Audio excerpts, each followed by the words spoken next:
Hello students, एक बार फिर से आप सभी का स्वागत है। पिछले कुछ दिनों से स्वास्थ्य कारणों की वजह से मैं वीडियो अपलोड नहीं कर पा रहा था। आज हम एक नया टॉपिक लेकर के आए हैं, जीन म्यूटेशन। आज इसको शुरू करते हैं। So let's start. Gene mutation या जीन उत्परिवर्तन, इसको पढ़ने से पहले हम म्यूटेशन क्या होता है इसका मीन समझते हैं। ये टर्म किसने दी थी? ये टर्म सबसे पहले हुगो डी व्रीज ने दी थी। किसने दी थी? हुगो डी व्रीज ने। इन्होंने इसकी डेफिनेशन क्या दी थी कि ऐसे लक्षण प्ररूपी परिवर्तन जो जीवों में अचानक उत्पन्न होते हैं, सडन उत्पन्न होते हैं, ठीक है ना। तो ऐसे उत्पन्न होने वाले, अचानक उत्पन्न होने वाले परिवर्तनों को क्या कहा गया? उत्परिवर्तन कहा गया। और ये क्या होते हैं? पीढ़ी दर पीढ़ी क्या होते हैं? वंशागत होते हैं, ठीक है ना, हेरिटेबल होते हैं ये। तो अचानक उत्पन्न होने वाले ऐसे लक्षण प्ररूपी परिवर्तन जो वंशागत होते हैं क्या कहलाते हैं? उत्परिवर्तन कहलाते हैं। सबसे पहले इसकी जो स्टडी थी, ये स्टडी किस पर की गई थी? हुगो डी व्रीज ने किस पर स्टडी की थी? तो इवनिंग प्रिमरोज पर की थी, जिसका नाम है आइनोथेरा लैमार्कियाना, ठीक है ना। इसका नाम क्या है? आइनोथेरा लैमार्कियाना। इस पर इन्होंने स्टडी की थी, जिसको इवनिंग प्रिमरोज भी कहा जाता है। और आपने जब एवोल्यूशन की थ्योरीज पढ़ी थी कि जीवों का विकास किस प्रकार से हुआ है, जीव विकास किस प्रकार से हुआ, उसमें आपने लेमार्क की थ्योरी, डार्विन की थ्योरी भी पढ़ी होगी। उसमें एक वाद आता है, एक थ्योरी आती है, mutation theory of for evolution, ठीक है ना। और ये हुगो डी व्रीज ने दी थी, इसलिए हुगो डी व्रीज को उत्परिवर्तनवाद के जनक भी कहा जाता है, ठीक है ना। तो उत्परिवर्तन के जनक, फादर ऑफ म्यूटेशन किसको कहा जाता है? हुगो डी व्रीज को कहा जाता है। क्लियर? उत्परिवर्तन होते क्या हैं, ठीक है ना, इसमें होता क्या है? तो उत्परिवर्तन जो म्यूटेशन होते हैं उसमें जो डीएनए होता है, उस डीएनए के अनुक्रम में क्या हो जाते हैं? अल्ट्रेशन आ जाता है, उसमें परिवर्तन आ जाता है। डीएनए के अनुक्रम में परिवर्तन आ जाता है, जिससे जीनोटाइप बदल जाएगा। और जब जीनोटाइप बदल जाएगा तो उसका फिनोटाइप भी बदल जाता है। जीनोटाइप बदलने से क्या बदल जाएगा? फिनोटाइप भी बदल जाएगा। तो उत्परिवर्तन में होता क्या है? डीएनए जो अनुक्रम होता है, डीएनए की जो अंदर मॉलिक्यूलर जो उसका स्ट्रक्चर होता है, उसमें बेस पेयर हमने देखे थे। डीएनए की स्ट्रक्चर आपने देख रखा है, उसका मॉलिक्यूलर जो बेसिस है, उसका कंपोजिशन है। अगर वीडियो नहीं देखी आपने तो आपको डिस्क्रिप्शन में लिंक मिल जाएगा, अब वहाँ से देख लीजिएगा। डीएनए का पूरा स्ट्रक्चर, कंपोजिशन, ये सारी चीज़ें मैंने अच्छे से बताई है वहाँ पे। ये बेस पेयर से मिलकर बनता है, क्षार युग्मों से मिलकर बनता है। उसमें पिरिमिडीन, प्यूरीन, ठीक है ना, कई प्रकार के नाइट्रोजनी बेसिस होते हैं। तो इन बेस पेयर में क्या हो जाता है? चेंजेस आ जाता है, जिसके कारण डीएनए का अनुक्रम क्या हो जाता है? बदल जाता है, और इसमें परिवर्तन आ जाता है, जिससे उसका क्या होगा? जीनोटाइप भी बदल जाएगा और फिनोटाइप भी बदल जाएगा। तो उत्परिवर्तन से डीएनए में क्या आ जाएंगी? विभिन्नताएं आ जाती हैं। क्या आ जाती हैं? विभिन्नताएं आ जाती हैं। किसमें? उत्परिवर्तन से। किसमें? डीएनए में। डार्विन ने भी उत्परिवर्तन को क्या कहा था? स्पॉट्स कहा था। डार्विन ने भी क्या कहा था? उत्परिवर्तन को स्पॉट्स कहा था। उत्परिवर्तन वर्ड किसने दिया था? हुगो डी व्रीज ने। लेकिन इससे पहले इसके बारे में पता नहीं था, ऐसी बात नहीं है। डार्विन ने इसको क्या कहा था? स्पॉट्स कहा था। उन्होंने इसको कहा था, स्पॉट्स को, कि कुछ ट्रेड्स होते हैं, कुछ लक्षण होते हैं जो अचानक क्या हो जाते हैं? सडनली अपेयर होते हैं। न्यू ट्रेड्स अपेयर सडनली, मतलब कुछ ट्रेड्स जो होते हैं अचानक उत्पन्न होते हैं, उनके बारे में उन्होंने बात की थी। तो डार्विन ने इनको क्या कहा था? स्पॉट्स कहा था। जीन उत्परिवर्तन की बात करें अब, जीन म्यूटेशन की, तो जीन म्यूटेशन जो है इसका सबसे पहला एग्जाम्पल 1791 में, एक बार फिर से कह रहा हूँ 1791, ठीक है ना। हुगो डी व्रीज से कई साल पहले की बात हो रही है। सबसे पहले जो देखा था वो देखा था सेटराइट। ये सेटराइट जो थे, किसान थे, इन्होंने अपनी भेड़ों के झुंड के अंदर एक भेड़ देखी जो छोटी टांग वाली थी। कैसी थी? छोटी टांग वाली। उन्होंने ये देखा कि छोटी टांग वाली भेड़ है, मतलब सबसे क्या है? अलग है। और ये छोटी टांग वाली भेड़ जो है, ये उत्परिवर्तन के कारण उसमें ये लक्षण आ गया, और ये हेरिडिटी के कारण आगे आने वाली संतानों में भी चला गया। इससे एक भेड़ की नई नस्ल बन गई, जिसको एनकॉन शिप नाम दिया गया। क्या नाम दिया गया? एनकॉन शिप। उत्परिवर्तन जो है, अब इसकी स्टडी की बात करें कि इसका जो साइंटिफिक स्टडी किसने की थी, तो इसका वैज्ञानिक अध्ययन सबसे पहले जो किया था वो किया था टीएच मॉर्गन ने, ठीक है ना। किसने किया था? टीएच मॉर्गन ने व्यवस्थित अध्ययन किया था। किसमें किया था? ड्रोसोफिला मेलानोगास्टर में किया था, जिसको फल मक्खी कहते हैं। क्या कहते हैं? फल मक्खी। और कब किया था? 1910 में किया था। तो मॉर्गन जो थे, इन्होंने इसकी साइंटिफिक स्टडी की थी। किसकी? म्यूटेशन की। किसमें की? ड्रोसोफिला मेलानोगास्टर की थी, जिसको फल मक्खी या फ्रूट फ्लाई भी कहते हैं। और इस ड्रोसोफिला, ये इंपॉर्टेंट है इसलिए क्योंकि ड्रोसोफिला में अब तक 500 से ज़्यादा उत्परिवर्तन की खोज की जा चुकी है। 500 से ज़्यादा, ठीक है ना। अब समझते हैं ये उत्परिवर्तन होता क्या है, उत्परिवर्तन में क्या क्या चीज़ें होती हैं, या ये उत्परिवर्तन कैसे होते हैं, कैसे पॉसिबल है। तो जो आपने देखा होगा कि जो डीएनए होते हैं, ये डीएनए पाए कहाँ जाते हैं, गुणसूत्र में। गुणसूत्र कहाँ पाए जाते हैं, कोशिका में, ठीक है ना। और कोशिका में केंद्रक पाया जाता है, केंद्रक में गुणसूत्र होते हैं। गुणसूत्र जो होते हैं आपने देखे होंगे इस तरीके से क्रोमेटिड धागों के रूप में होते हैं। किस रूप में होता है, क्रोमेटिड धागों के रूप में। तो ये जो क्रोमेटिड होते हैं, इस पूरे होल क्रोमेटिड में क्या पाए जाते हैं, डीएनए पाए जाते हैं। क्या पाया जाता है, डीएनए। और इन डीएनए का या तो लॉस होगा या गेन होगा। तो लॉस या गेन होता है, लॉस कैसे होगा, या तो डिलीशन हो जाएगा, विलोपन होगा। गेन कैसे होगा, या तो डीएनए का रेप्लिकेशन हो जाएगा, डुप्लीकेशन हो जाएगा, द्विगुणन होगा, तो डीएनए गेन होगा। तो क्रोमेटिड जो होते हैं उसकी होल क्रोमेटिड में क्या पाए जाते हैं, डीएनए पाए जाते हैं। और डीएनए के लॉस या गेन से क्या हो जाएगा, क्रोमोसोम जो है उसमें चेंजेस आ जाता है, ठीक है ना। क्रोमोसोम में क्या आ जाता है, चेंजेस, क्योंकि क्रोमोसोम के अंदर क्या पाए जाते हैं, डीएनए पाए जाते हैं। अब डीएनए में ही क्या हो गया, चेंजेस आ गया, तो क्रोमोसोम भी क्या हो गया, चेंज हो गया। अब क्रोमोसोम में चेंज आने से क्या हो जाएगा, जीन भी परिवर्तित हो जाता है। जीन भी क्या हो जाता है, परिवर्तित हो जाता है। जीन में भी क्या हो जाता है, अल्टरेशन आ जाता है, ठीक है। मैंने पहले ही बता दिया है कि गुणसूत्र में क्या पाए जाते हैं, डीएनए। और डीएनए के अंदर क्या पाए जाते हैं, जीन पाए जाते हैं। डीएनए का जो क्रियाकारी खंड होता है उसको हम कहते हैं जीन। तो जब डीएनए में परिवर्तन होगा तो गुणसूत्र भी चेंज हो जाएगा, जीन में भी परिवर्तन होगा।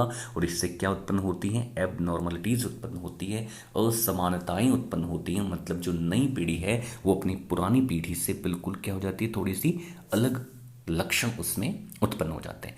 ये जो एबेरेशंस होते हैं, असमानताएं होती हैं, वो दो प्रकार की होती हैं। एक होती हैं स्ट्रक्चरल, संरचनात्मक परिवर्तन होते हैं। दूसरे होते हैं न्यूमेरिकल चेंजेस होते हैं। ये चेंजेस कितने टाइप के होते हैं, दो टाइप के होते हैं, स्ट्रक्चरल होते हैं और एक होते हैं न्यूमेरिकल, संरचनात्मक परिवर्तन और संख्यात्मक परिवर्तन। संरचनात्मक की बात करें तो इसमें कौन कौन से एग्जाम्पल हो सकते हैं, जैसे डेफिशिएंसी हो सकती है, विलोपन हो सकता है, डुप्लीकेशन हो सकता है, ठीक है, द्विगुणन हो सकता है, ट्रांसलोकेशन या प्रतिस्थापन हो सकता है, इन्वर्जन या व्युत्क्रमण हो सकता है। तो इस संरचना में, डीएनए की संरचना में परिवर्तन होता है, ठीक है ना। डीएनए के केमिकल कंपोजिशन में चेंजेस होता है। और अगर संख्या में परिवर्तन हो जाए तो क्या होगा, जैसे यूप्लॉइडी होती है, सगुणिता, ठीक है ना, मोनोसोमी एक गुणिता, ट्राइसोमी त्रिगुणिता, आपने सुना भी होगा 2n+1 हो जाता है ना। डाउन सिंड्रोम, क्लाइनफेल्टर सिंड्रोम, ये जो सिंड्रोम है वो गुणसूत्रों की संख्या में क्या होते हैं, परिवर्तन के कारण होते हैं, ठीक है। तो क्लियर हो गया कि ये चीज क्या होती है, उत्परिवर्तन कैसे होता है। तो उत्परिवर्तन में जो क्रोमेटिड होते हैं उनकी अंदर डीएनए होते हैं, डीएनए या लॉस होगा या गेन होगा, तो डीएनए के कारण गुणसूत्र में भी परिवर्तन होता है, जीन में भी परिवर्तन होता है, जिससे असमानताएं उत्पन्न होती हैं। और ये असमानताएं या विभिन्नताएं अपने आप में नई पीढ़ी को जन्म देती हैं, ठीक है ना। पूरी पूरी पीढ़ी या नस्ल चेंज हो जाती है। अब आगे बात करते हैं इसके कि ये जीन उत्परिवर्तन, जीन म्यूटेशन क्या है।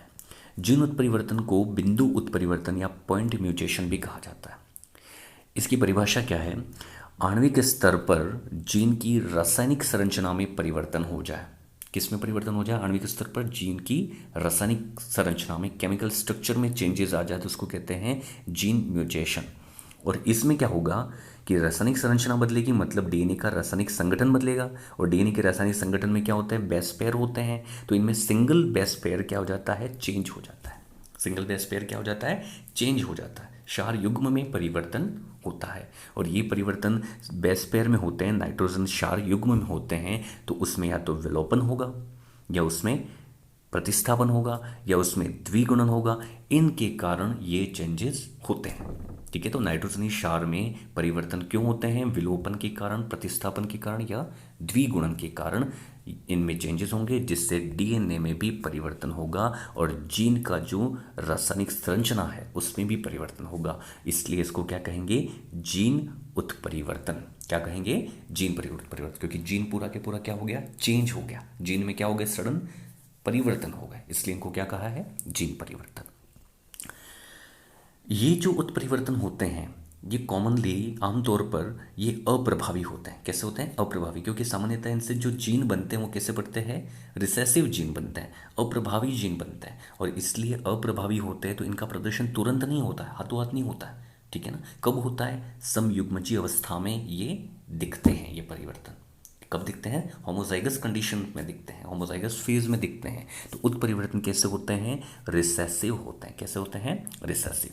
और ज़्यादातर जो उत्परिवर्तन होते हैं, अचानक उत्पन्न होने वाले परिवर्तन क्या होते हैं? घातक होते हैं, डेंजरस होते हैं, कुछ ही लाभदायक होते हैं। लेकिन आजकल क्या है कि उत्परिवर्तन का उपयोग पॉलीप्लोइडी के द्वारा फसलों में अच्छे गुणों को समावेश करने के लिए या फसलों में अधिक उत्पादन के लिए या यूं कहो कि ग्रीन रिवॉल्यूशन के लिए भी हम म्यूटेशन को क्या करते हैं?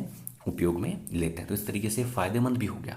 जैसे हम बात करें फादर ऑफ ग्रीन इवोल्यूशन की बात करें तो ये हमारे यहाँ पर डॉक्टर स्वामीनाथन थे। ठीक है ना? जिसमें सोनार 64 जो मैक्सिकाना वीट की जो नस्ल थी उसके अंदर कुछ एक्स रीज के द्वारा उसके अंदर क्या कर दिए? म्यूटेशन उत्पन्न करवाए। और उससे क्या होगा? उसमें म्यूटेशन होता है और म्यूटेशन से नई किस्म की नस्ल बनती है जो बहुत ही अच्छी नस्ल थी जिसको शर्बती सोनारा नाम दिया गया था। ठीक है ना? तो ये इस तरीके से राइस में भी है ना, कई प्रकार की, मक्का में भी इस प्रकार से हम म्यूटेशन के द्वारा लाभदायक परिवर्तन प्राप्त कर सकते हैं। अब इसके आगे देखें, ये जो उत्परिवर्तन होते हैं ये उत्परिवर्तन अपने आप भी होते हैं और कभी कभी इनको प्रेरित भी किया जाता है। तो प्रेरित किसके द्वारा किया जाता है? उत्परिवर्तक के द्वारा किया जाता है, जिनको म्यूटाजेंस कहते हैं। क्या कहते हैं? म्यूटेजेंस। तो उत्परिवर्तन उत्पन्न करने वाले कुछ एजेंट होते हैं, या यूं कहे कि वे कारक, वे एजेंट जो उत्परिवर्तन को क्या कर रहे हैं? इंडक्ट कर रहे हैं, प्रेरित कर रहे हैं, और इनके कारण ही उत्परिवर्तन हो रहा है, उनको कहते हैं उत्परिवर्तन जन। क्या कहते हैं? उत्परिवर्तन जन। और ये तीन प्रकार के हैं, बेसिकली टू होते हैं लेकिन मैंने तीन और जोड़ दिया है। तो एक है भौतिक उत्परिवर्तन जन, दूसरा है रासायनिक यानी केमिकल म्यूटेजेंस होते हैं, और तीसरा होता है ताप प्रघात। ताप प्रघात को मैं ये समझा देता हूँ यहाँ पे, बाकी इन दोनों को अलग से हम पढ़ेंगे। ताप प्रघात मतलब कभी कभी जैसे ड्रोसोफिला की बात कर लें, है ना, तो ड्रोसोफिला में जो उत्परिवर्तन होते हैं उनकी दर टेम्परेचर को बढ़ाने पर उत्परिवर्तन की दर भी बढ़ती जाती है। उत्परिवर्तन की दर भी क्या होती जाती है? बढ़ती जाती है। इसको हम कह सकते हैं ताप प्रघात, ताकि ये भी क्या है? उत्परिवर्तन को बढ़ा रहा है, उत्पन्न कर रहा है, इसलिए इसको भी उत्परिवर्तक में हम रख सकते हैं। अब उत्परिवर्तन कब होता है?